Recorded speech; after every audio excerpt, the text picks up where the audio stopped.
सुप्रभात। कक्षा चौथी। आज हम हिंदी व्याकरण में क्रिया के बारे में पढ़ेंगे। आपकी हिंदी व्याकरण में पाठ 11 का शीर्षक है क्रिया। तो हमें इस पाठ में क्या जानना है? क्रिया किसे कहते हैं और क्रिया के कितने प्रकार होते हैं, अकर्मक क्रिया किसे कहते हैं और सकर्मक क्रिया किसे कहते हैं। तो सबसे पहले हमें देखना है क्रिया की परिभाषा, अर्थात क्रिया किसे कहते हैं।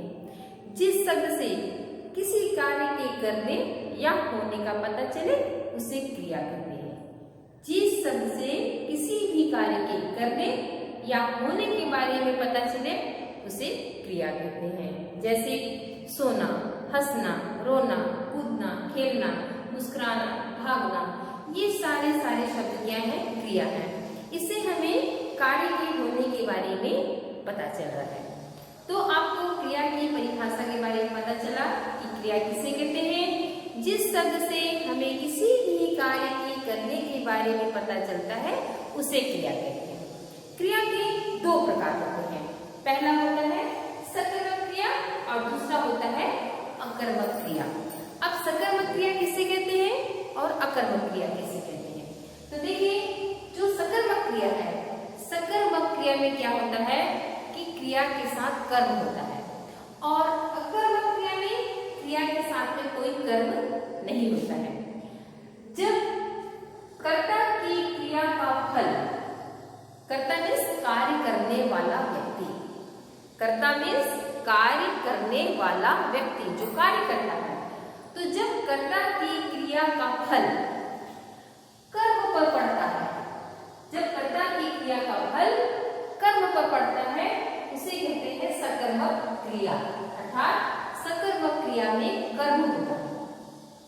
जब कर्ता की क्रिया का फल कर्म पर पड़े उसे कहते हैं सकर्मक क्रिया, अर्थात कार्य करने वाला व्यक्ति, कर्ता।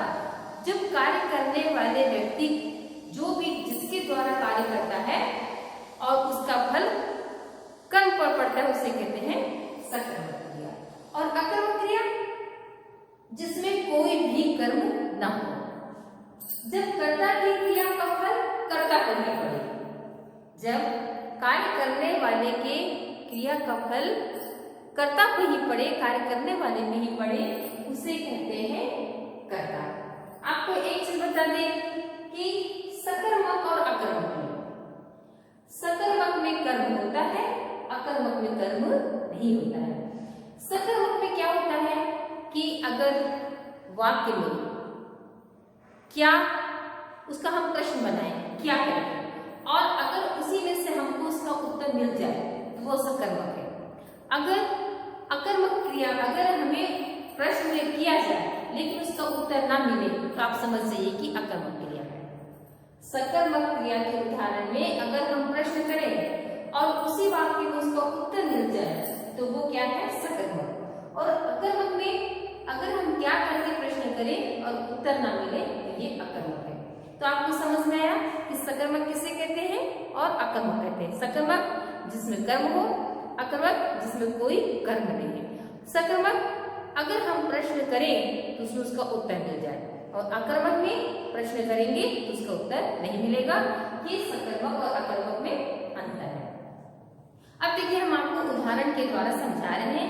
सकर्मक क्रिया के हम यहाँ पे 4 उदाहरण लिखे हैं, ध्यान से सुनिए। सब्जी वाला सब्जी बेच रहा है, ठीक है। पहला क्या है? सब्जी वाला सब्जी बेच रहा है। दूसरा है बच्चे पुस्तक पढ़ रहे हैं। तीसरा बच्चा गेंद से खेल रहा है। और चौथा आ गया सुधा बारिश में भीग गई।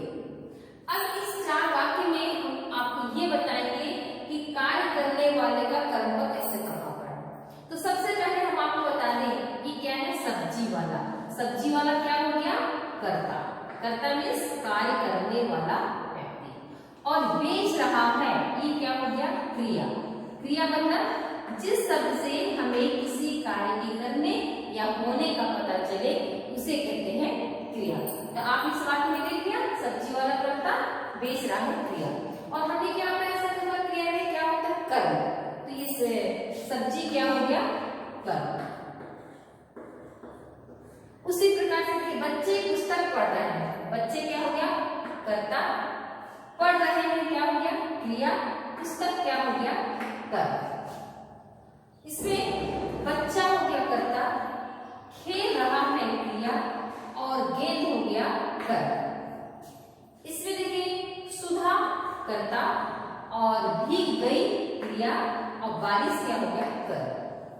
हमने आपको वाक्य में पूरा बता दिया और इसे बोल रहा है सकर्मक क्रिया में कि जिसमें कर्म होता है और क्या लगाकर प्रश्न किया जाए और उसको उत्तर मिल जाए तो वो सकर्मक क्रिया कहलाएगी। तो देखिए अब हम इसे प्रश्न करते हैं क्या लगाकर, सब्जी वाला क्या बेच रहा है, सब्जी वाला क्या बेच रहा है। तो देखिए उसमें उत्तर क्या मिला, सब्जी वाला सब्जी बेच रहा है। उत्तर मिल गया इसी में। बच्चे पुस्तक पढ़ रहे हैं, बच्चे क्या पढ़ रहे हैं, क्या पढ़ रहे हैं पुस्तक, कर्म क्या हो गया उनका पुस्तक, उत्तर मिल गया। बच्चा गेंद से खेल रहा है, बच्चा क्या क्या से खेल रहा है गेंद से, गेंद हो गया कर्म। सुधा बारिश में भीग गई, सुधा किस क्या में भीग गई बारिश में। तो आप देख रहे हो कि सकर्मक क्रिया के उदाहरण में अगर हम क्या लगाकर प्रश्न करते हैं तो उसी में से हमको उसका उत्तर मिल जाता है। तो अगर उसी में से हमको उत्तर मिल गया तो ये सकर्मक है। तो सकर्मक में कर्म होता है और अगर हम क्या लगाकर प्रश्न करें और उत्तर उसी में मिल जाए वही सकर्मक है। दूसरा क्या हुआ अकर्मक। अकर्मक में हमने आपको क्या बताया था कि कर्ता की क्रिया का फल कर्ता पर ही पड़ता है, इसमें कोई भी कर्म नहीं होता है। और जब हम इसमें क्या लगाकर प्रश्न करते हैं जिसमें उत्तर भी नहीं मिलता है।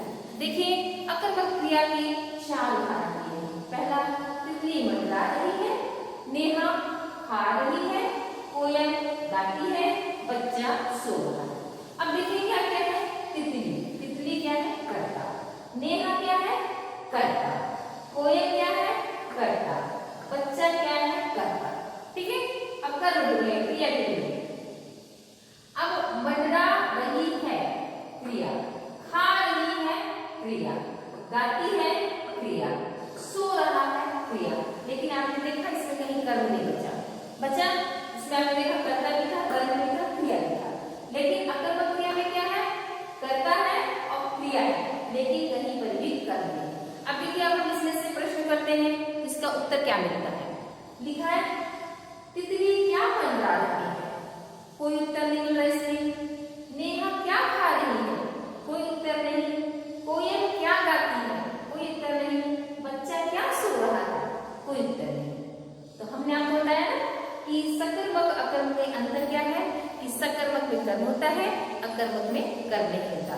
और जो सकर्मक होता है सकर्मक के उदाहरण में अगर हम क्या लगाकर प्रश्न करें और उसी में उसका उत्तर मिल जाए तो वो सकर्मक है। और अकर्मक में अगर हम क्या लगाकर उसमें प्रश्न करें उसका उत्तर ढूंढे उत्तर नहीं मिलता है तो वो कहलाता है अकर्मक।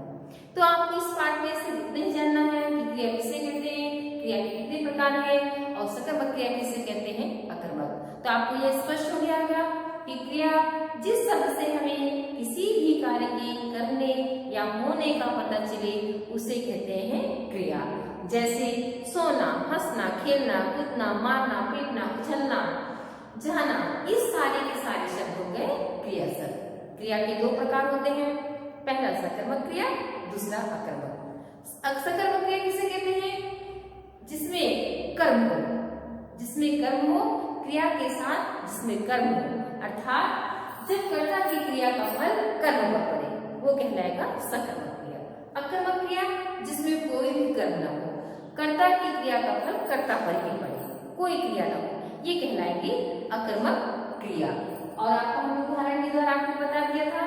अब आप क्रिया किसे कहते हैं, सकर्मक किसे कहते हैं, अकर्मक किसे कहते हैं, इसे ध्यान से पढ़ेंगे और इनके उदाहरण जो भी उदाहरण है उसके द्वारा आप अपनी पहचान कर लीजिए किसमें कर्म होता है सकर्मक में, अकर्मक में कर्म नहीं होता। सकर्मक में क्या लगाकर प्रश्न किया जाता है और अकर्मक में क्या लगाओ तो उसको उत्तर नहीं मिलता और सकर्मक में उत्तर मिल जाता है। तो ध्यान से आप इस पाठ को पढ़ोगे। धन्यवाद।